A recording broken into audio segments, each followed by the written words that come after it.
In a world. Hey, make sure your phone's turned off. I think we're getting some feedback out here.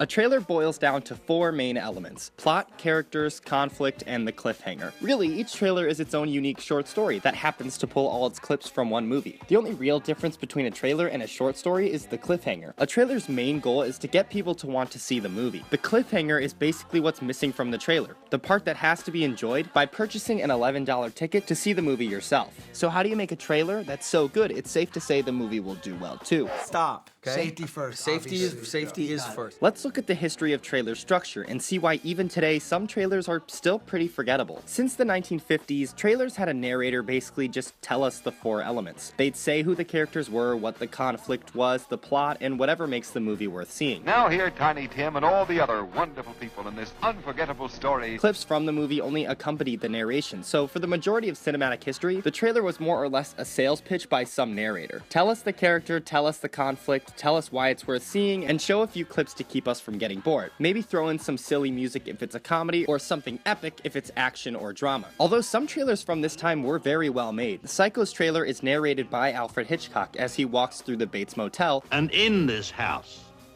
the most dire, horrible events took place. But as trailers had to get shorter to fit into TV commercial breaks, they became more formulaic. Think about the stereotypical In a World trailer. It's a narrator telling us the characters, telling us the plot, the conflict, and the cliffhanger. A New York cop, John McClane, has come to see his wife. I missed you. And it's not just for action movies. Comedies have a similar formula. Tell us everything, sprinkle in some jokes along the way. Her name is Samantha Baker, and today is her 16th birthday. The problem arose when this format became predictable and boring. The In a World style of trailer now gets parodied more often than actually used. In a world where laughter was king. No in a world, Jack. I do have to be careful generalizing though, because while the majority of trailers did follow the formula, there have always been trailers that stand out. I need to talk. What happened? What's the matter? Harry came over last I went night over to Sally's last night. because I was upset that Joe was getting married. One thing led to another. And before I knew it, we were kissing, To make and a long then story short, we did it.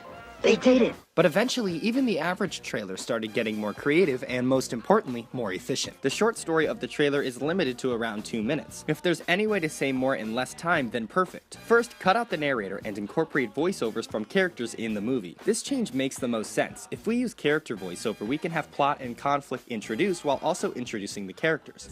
So, I'm gonna have to science the shit out of this. Second, we don't need the character telling us the cliffhanger, show the cliffhanger. We want to see lightsabers if we're seeing a Star Wars movie, so the best way to make a trailer for Star Wars? Tease us. End the trailer right before the lightsabers hit. The trailer is sending a message. If you pay for a ticket, you will get to see this.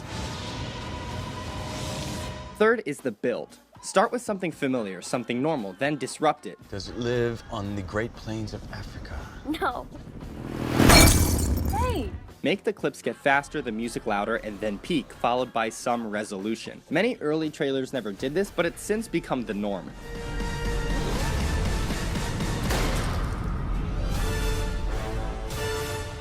But that's the problem. These techniques have become so normal that they aren't enough to make a trailer stand out anymore. The vague dialogue, the over-the-top music, it's very familiar to us. Like that last line of the trailer that's supposed to be really epic, but is so vague that it hardly makes any sense. When I saw you, I believed it was a sign that something new can come into this world. One way trailers combat with monotony is through making more unique trailers, where the sequence of shots gives the four main elements, instead of a voiceover telling us the conflict and telling us the plot. With the right clips from the movie in the right order, we see the plot and conflict. In the American Sniper trailer, Chris Kyle has his sights on a child he may have to shoot to protect his team. Chris Kyle's internal conflict, not addressed in voiceover, but in the sequence of clips.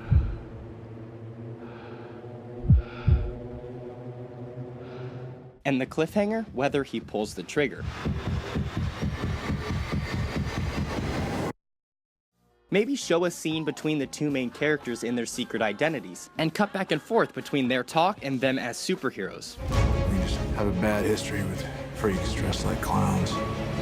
Or even show an entire scene in a movie, not with cut after cut, and not with ridiculous music and voiceover in the background. Just a good scene. That makes for a memorable trailer, and partly why the Furious 7 trailer won the Golden Trailer Award. I think in a lot of ways, movie trailers are like car commercials. The majority of commercials are relatively the same. Show the car driving around and looking cool while a narrator brags about the car. Have the car stop, announce its name, and show the brand logo. Obviously, this type of commercial gets cars sold because it's used all the time, but it's boring. It may be cheaper and easy to write, but it's so familiar. It's the unique car commercials that go viral or are really funny or different that are probably the most valuable because they create buzz and get shared all across social media. So maybe most trailers will continue with a more formulaic presentation of the 4 elements, but those ones that stand out, the cool trailers you want to share on Facebook and talk about with your friends, those are the ones with the bang for their buck.